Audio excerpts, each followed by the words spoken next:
మా ప్రభును రక్షకుడైన యేసుక్రీస్తు నామములో అందరికీ శుభాలు మనం తెలియజేస్తున్నాను. ప్రియులారా, అందరూ బాగున్నారు కదా?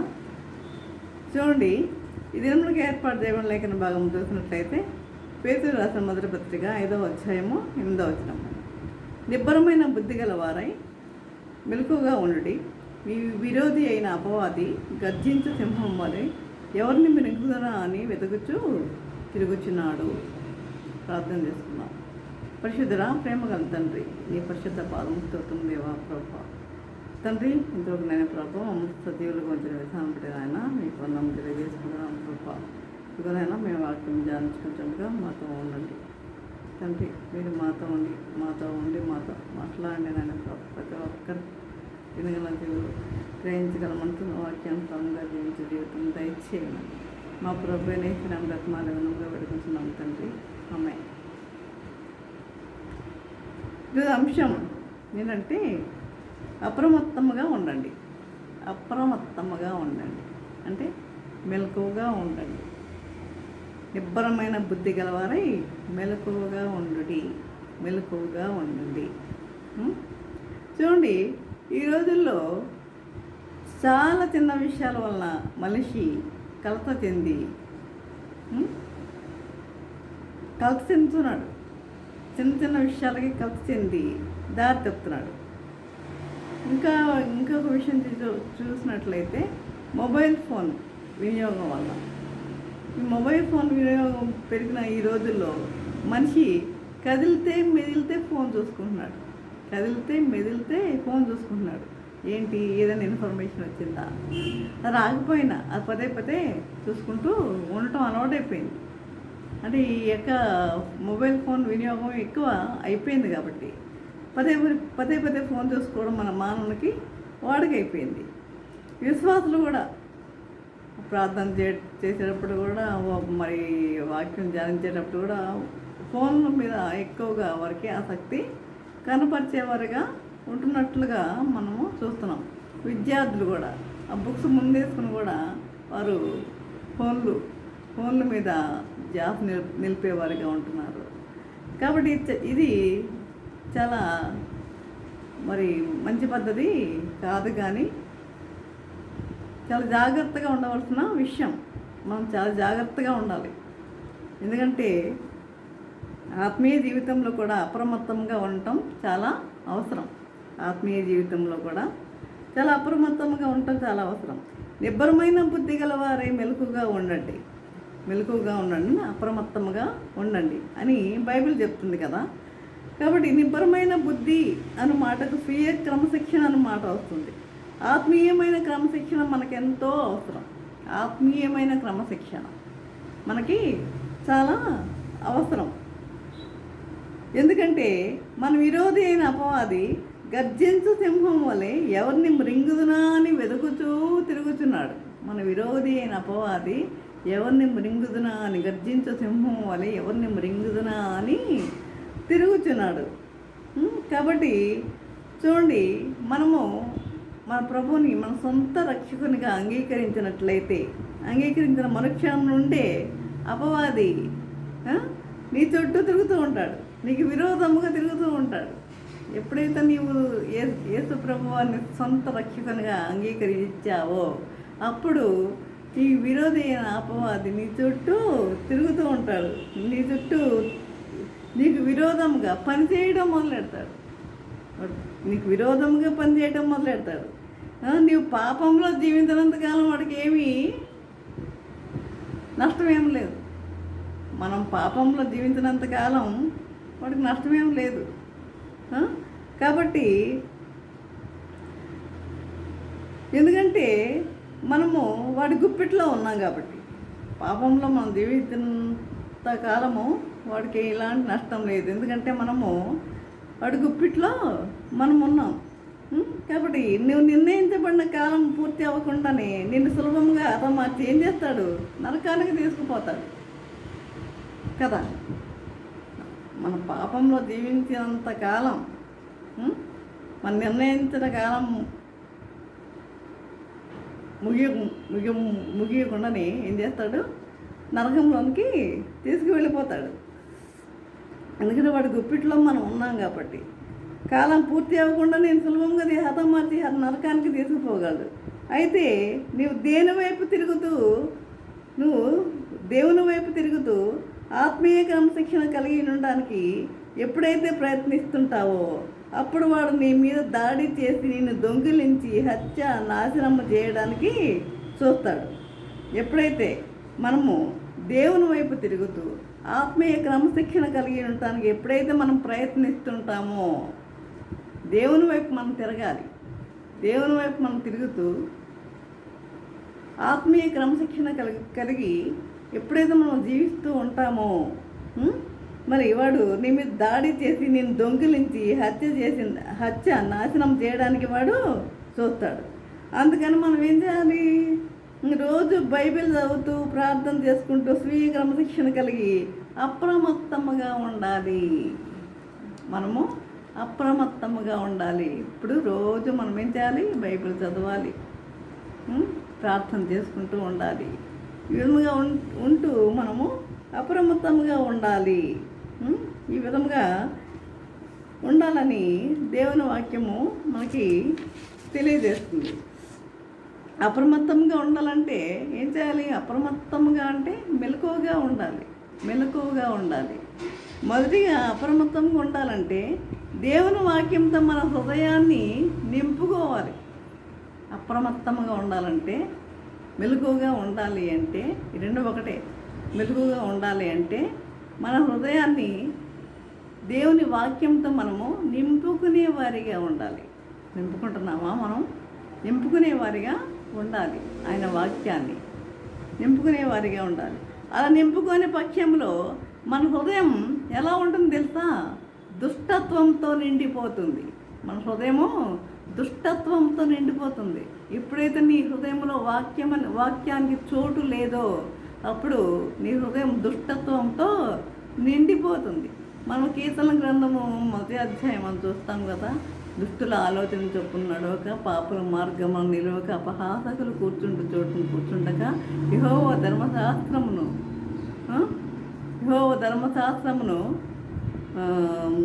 ధ్యానించు దివారాత్రము దాన్ని ధ్యానించేవాడు ధన్యుడు అని. కాబట్టి ఆయన ధర్మశాస్త్రమును దివారాత్రము ధ్యానించేవాడు ధన్యుడని. కాబట్టి మనము ఆయన వాక్యాన్ని మనము హృదయంలో నింపుకునే వారిగా ఉండాలి. కేవలం దుష్టత్వమే కాదు, అవిశ్వాసం కూడా మొదలవుతుంది.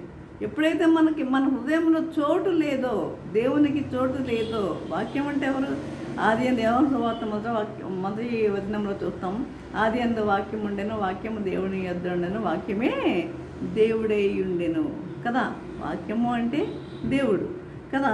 మరి కేవలం దుష్టత్వమే కాదు, అవిశ్వాసంతో కూడా మన హృదయం ఎలా ఉంటుంది? నిండిపోతుంది. దుష్టత్వంతో నిండిపోతుంది, అవిశ్వాసంతో నిండిపోతుంది.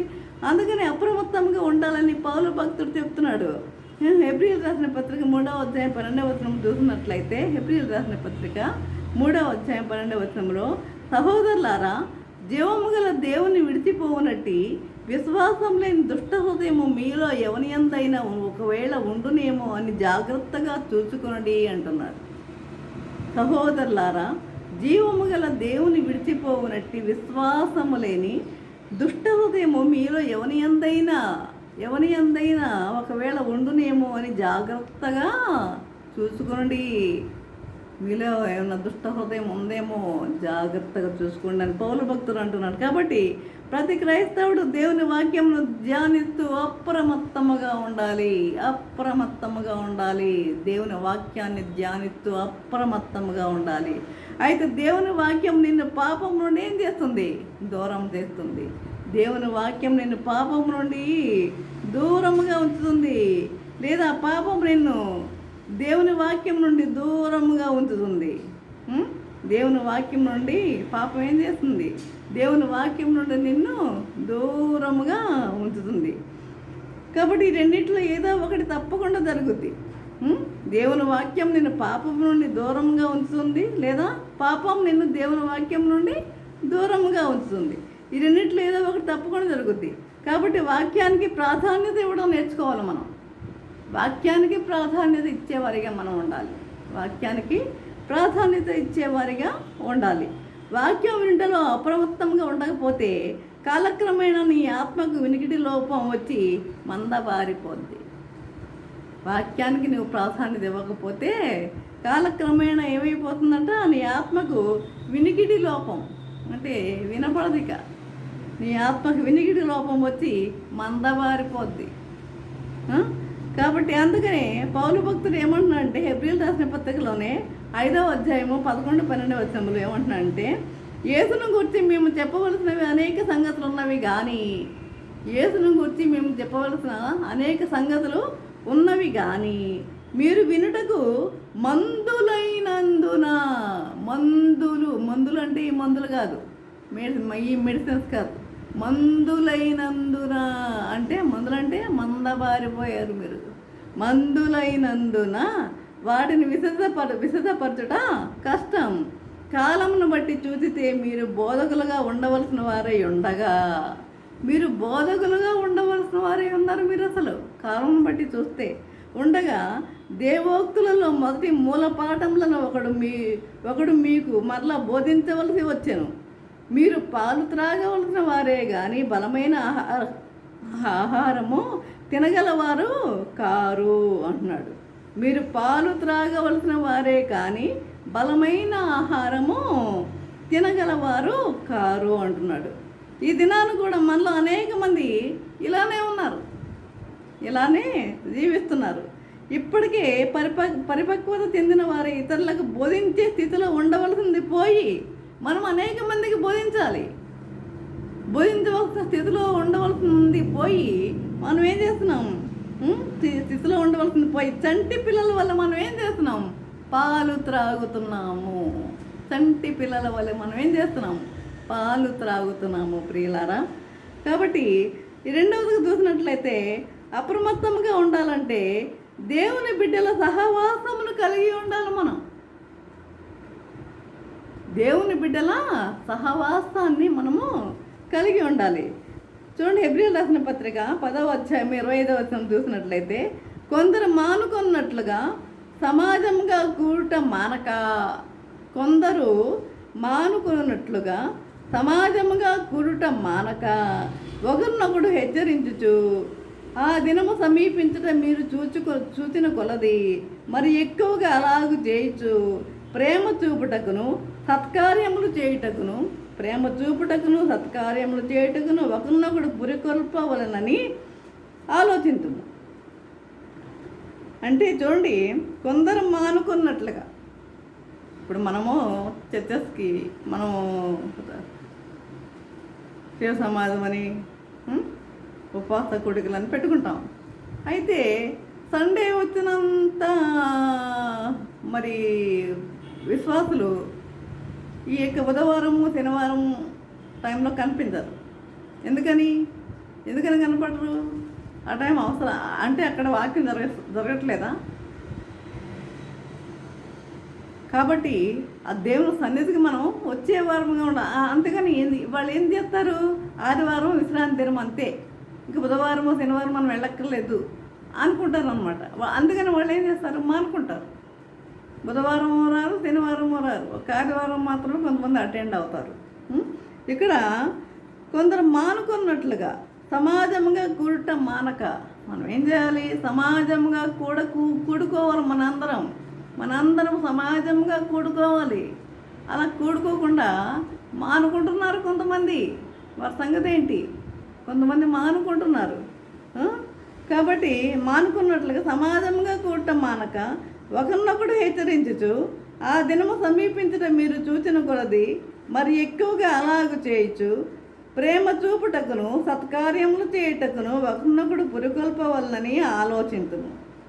ఎక్కడైతే 2-3 నా నామాను కూడి ఉంటారో అక్కడ నేను ఉంటానని ప్రభు చెప్పాడు కదా.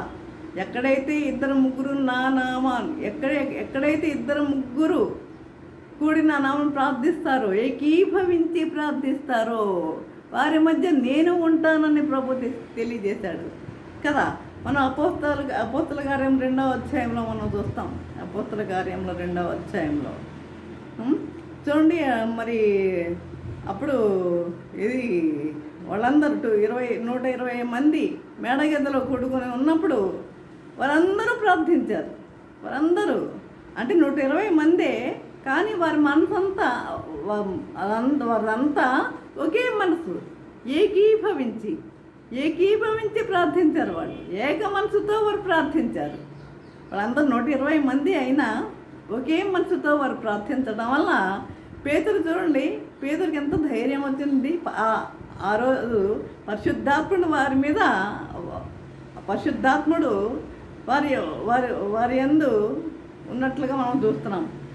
అప్పుడు పేతురు ప్రసంగించినప్పుడు 3,000 మంది బాప్తిస్మం పొందారు. తర్వాత 5,000 మంది బాప్తిస్మం పొందారు. అంటే మనం ఏక మనసుతో ప్రార్థించాలి. 10 మంది ఉన్నా 10 మంది మనసు ఒకే విధంగా ఉండాలి, ఒకే విధముగా ఉండాలి. ఆ విధంగా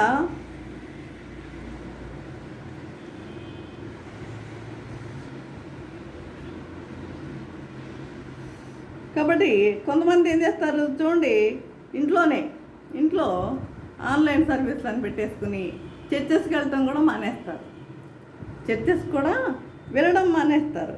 కాబట్టి మనము చూడండి, టెక్నాలజీని మనం ఎంతవరకు వాడాలో అంతవరకే మనము వాడేవారిగా ఉండాలి. వృద్ధులు, వ్యాధిగ్రస్తులు, హాస్పిటల్ బెడ్ మీద ఉన్నవారు టెక్నాలజీ ఉపయోగించుకుని ఆదివారం ఆరాధనలో పాల్గొంటున్నారంటే అర్థం ఉంది కదా. వృద్ధులు, వ్యాధిగ్రస్తులు వీళ్ళందరూ పాపం చర్చస్కి వెళ్ళలేక వాళ్ళు మరి వాక్యం వింటున్నారంటే అర్థం ఉంది. మరి ఆరోగ్యంగా ఉన్నవారు దేవుని సన్నిధికి వెళ్ళవద్దు. దేవుని సన్నిధికి వెళ్ళి మరి ఆ సమాజంగా కొడుకునేవారిగా ఉండాలి కదా. కాబట్టి ఆత్మీయంగా నీవు వెనుకబడినట్లయితే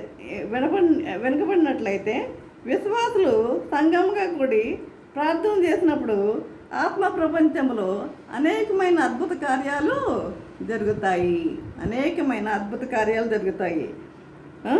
ఆత్మీయంగా నీవు వెనకబడినట్టే.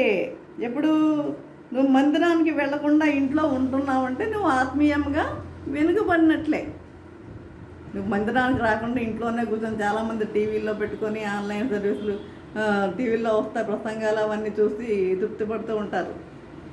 అలా చేసినట్లయితే నువ్వు ఆత్మీయంగా వెనుకబడిపోతున్నావు. అలా కాకుండా ఆత్మీయంగా వెనుకబడిపోతున్నారు. విశ్వాసులు సంఘముగా కూడి ప్రార్థన చేసినప్పుడు అదే 120 మంది ఎలా ప్రార్థన చేసినప్పుడు మరి ఎన్ని అద్భుత కార్యాలు జరిగాయి. 3,000 మంది బాప్తిస్మం పొందారు, 5,000 మంది బాప్తిస్మం పొందారు. పేతురికి ఎంత ధైర్యం వచ్చింది. ఆయన ప్రసంగించినప్పుడు ఎంతమంది బాప్తిస్మం పొందారు కదా.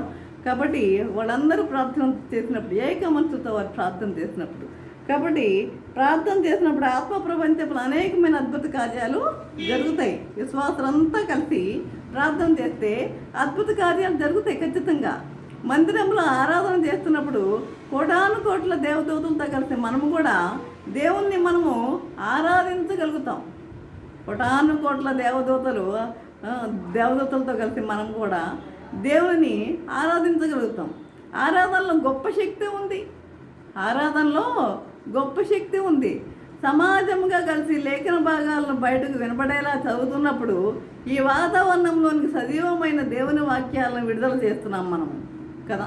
ఈ లేఖన భాగాలను మనం చదివేటప్పుడు అదే విధంగా చూడండి, ఆది సంఘము ఇంటింట కూడుకున్నారు. ఆది సంఘం బైబిల్లో నుండి వాక్య భాగాలను చూపిస్తాం, బోధనలు సమర్థించుకుంటారు చాలామంది. చూడండి, ఆది సంఘము ఇంటింట కూడుకున్నారు. ఇంట నుండి సంఘములకు వందనాలు అంటూ ఆయా సంఘాలను పౌలు ప్రస్తావించారు. కాబట్టి ఇంట్లోనే ఉండి ప్రార్థన చేసుకుంటే తప్పేమీ కాదు అని చెప్తుంటారు కొంతమంది. ఆది సంఘమును గొప్ప హింస కలిగింది కాబట్టి వారు ఇళ్లల్లో కూడుకోవాల్సి వచ్చింది. అప్పుడు హింస కలిగింది కాబట్టి వారు ఇళ్లల్లో కూడుకోవాల్సి వచ్చింది. ఇప్పుడు లేవు కదా మనకి. మన ధైర్యంగా మనకి దేవుడు మనకు చక్కని చర్చస్ ఇచ్చాడు. మనము సంఘానికి వెళ్ళి మనము ప్రార్థించుకునే వారిగా ఉండాలి. ఎందుకు నువ్వు సమాజంగా కూడుకోకుండా నువ్వు ఇంట్లోనే ఉండి నువ్వు తృప్తి పొందడంలో నీకు అద్భుత కార్యాలు నీకు జరగని పని, ఇది జరగవు. ఖచ్చితంగా నువ్వు దేవుని సన్నిధికి నీవు రావాలి. కాబట్టి ఆ రోజు వాళ్ళు రాలేదు అంటే ఎందుకు రాలేదు? ఆ రోజుల్లో హింస కలిగింది కాబట్టి వారు ఇంట్లోనే ఉండి ఆరాధన చేసుకున్నారు. ఇంట్లోనే ఉండి ప్రార్థన చేసుకుని తప్పేమిది కాదని కొంతమంది అంటూ ఉంటారు. కాబట్టి ఆ సంఘం గొప్ప హింస కలిగింది కాబట్టి వారి ఇళ్లల్లో కూడుకోవాల్సి వచ్చింది. రోమా ప్రభుత్వం వారు క్రైస్తవులను చిత్రహింసలు పెట్టి గొప్ప వధ చేశారు. రోమా ప్రభుత్వం వారు క్రైస్తవులను హింస పెట్టారు. కాబట్టి అందుకని రహస్యంగా ఆయా గృహాల్లో కూడుకున్నారు పిల్లరా. రహస్యంగా ఆయా గృహాల్లో కూడుకున్నారు. అర్థమైందా? మనము ధైర్యంగా మనం బయటికి వెళ్ళాలి, దేవుని సువార్తను ప్రకటించాలి. మనము అలా కాకుండా పిరికితనముగా మనము ఇంట్లో ఉండాల్సిన అవసరం ఏం లేదు. ఇంట్లోనే ఉండి మనం టీవీలో ప్రసంగాలు చూడొద్దనట్లా. దేవుని యొక్క మరి ఆ యొక్క సండే కానీ మరి వెన్స్డే కానీ సాటర్డే కానీ ఈ యొక్క ఉపాస కొడుకుల్లో కానీ శీల సమాజంలో కానీ అన్నిటికీ కూడా మనము హాజరయ్యేవారిగా మనం ఉండాలి. కాబట్టి ఈ విధముగా యేసుప్రభు తన పరిచర్యను మొదలుపెట్టినప్పుడు సమాజ మందిరంలో లేఖనాలు చదువుతూ ఆయనను గురించి ప్రస్తావించబడిన వాక్య భాగాలను ఎత్తి చూపించేవారు. వాడుకగా తప్పకుండా ఆయన సమాజ మందిరంలో కూడుకునేవారు. వాడుకగా అంటే ఏనాడు ఆయన మిస్ అవ్వలేదు. సమాజ మందిరంలో ఆయన వెళ్ళినట్లుగా మనం చూస్తున్నాం. ప్రతిరోజు వాడుకగా అంటే అలవాటు చొప్పున ఆయనకు అలవాటు సమాజ మందిరానికి వెళ్ళటం. మరి మనకు అలవాటు లేదా? ఎందుకు మానుకుంటున్నాం? మనం మానుకునేవారు ఎందుకు మానుకుంటున్నారు? కాబట్టి వాడుకగా తప్పకుండా ఆయన సమాజ మందిరంలో కూడుకునేవారు. సమాజముగా మనం కూడుకోవాలన్న ఆయన మనకి మాదిరి చూపించారు. సమాజముగా మనం కూడుకోవాలని ఆయన మనకేం చూపించారు? మాదిరి. ఈ లోకంలో ఆయన ఉన్నప్పుడు ఆయన చూపించడం అన్నీ కూడా మాదిరే. మనం సమాజంగా కూడుకోవాలి అని చూపించింది కూడా ఆయన మాదిరి చూపించాడు ఆయన. మరి ఆయన మాదిరిని మనం పాటించవద్దా? కాబట్టి ఆదివారమున అంటే ప్రభు దినము దేవుని మందిరానికి వెళ్ళడంలో అప్రమత్తముగా ఉండండి. ఆదివారం కావచ్చు, ఇంకేదైనా కార్యక్రమాలు జరిగేటప్పుడు కానీ ప్రతి విషయంలో దేవుని సన్నిధానానికి వెళ్ళటంలో అప్రమత్తముగా ఉండండి. అంటే మెలకువగా ఉండండి. వెళ్ళిన అవసరం లేదులే, ఒక ఆదివారం వెళ్తే చాలులే, ఇంకెక్కడ వెళ్ళక్కర్లేదులే, ఇంట్లో కూర్చుని ప్రసంగాలు చూస్తే చాలులే అనుకోవద్దు. ఇక్కడ చూడండి, అక్కడ చూడండి. ఒక దినము దేవుని సన్నిధిలో గడుపుట 1000 దినముల కంటే శ్రేష్టం అన్నాడు కదా. మరి ఆ విధముగా మనము ఆయన సన్నిధికి మనము వెళ్ళాలి. ఆయన సన్నిధానంకి వెళ్ళాలి.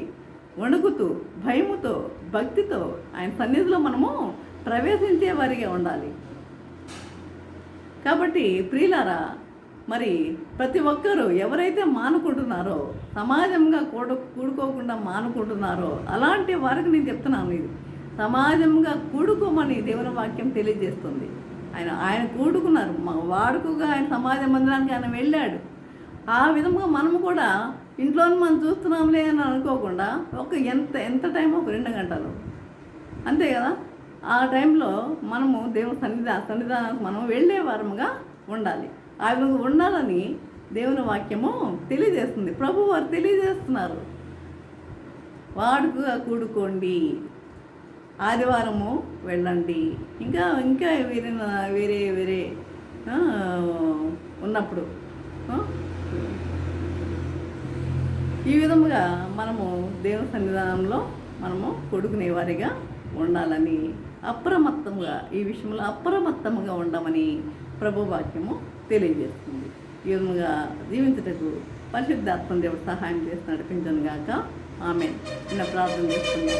పరిశుద్ధ ప్రేమగల తండ్రి, నీ పరిశుద్ధ పాదం స్తోత్రం దేవా. ప్రభా తండ్రి, ఇతరులైన ప్రభా, నీ వాక్యం దొరుకుతంటే మాతో మాట్లాడిన విధానం బట్టి నాయన మీకు ఉన్నాం తెలియజేసుకుంటున్నాం. ప్రభా ఇదిగోనైనా మరి ఏ విధముగా ఉండాలని మాకు తెలియజేస్తున్నాం నాయన ప్రభా. క్రైస్తవులు అనేవారు ఏ విధముగా ఉండాలని తెలియజేస్తున్నాం నాయన ప్రభా. జాగ్రత్తగా ఉండాలని తెలియజేస్తున్నాం నాయన ప్రభా. తండ్రి మరి అప్రమత్తంగా ఉండాలని తెలియజేస్తున్నాం నాయన ప్రభా. తండ్రి ఈ ఫోన్స్ విషయంలో కూడా జాగ్రత్తగా ఉండాలని తెలియజేస్తున్నాం నాయన ప్రభా. తండ్రి ఈ సన్నిధికి వెళ్ళే విషయంలో కూడా అప్రమత్తంగా ఉండాలని తెలియజేస్తున్నాం నాయన ప్రభా. మీరు మాకు మాదిరి చూపించారు నాయన ప్రభా. ఆ విధంగా నాయన తండ్రి మేము కూడా నాయన తండ్రి ఆ విధంగా నీ సన్నిధికి మేము మరి వెళ్ళి నేను స్తుతించలాగా నన్ను కృప మాకు అనుగ్రహించమని నజరేయుడైన అమృతం మరి వినాముగా వేడుకొంచున్నాము తండ్రి. ఆమేన్. తండ్రి అయిన దేవుని ప్రేమయో, కుమారుడైన యేసుక్రీస్తు కృపయో, పరిశుద్ధాత్మిక అన్యోన్య సహవాసము సకల దీవెనలు సదాకాలము ప్రభా. తండ్రి ఎంతమంది అయితే ప్రభా వాక్యం విని ఉన్నారు ప్రతి ఒక్కరికి తోడే నిలిచి ఉండను గాక. ఆమేన్, ఆమేన్, ఆమేన్.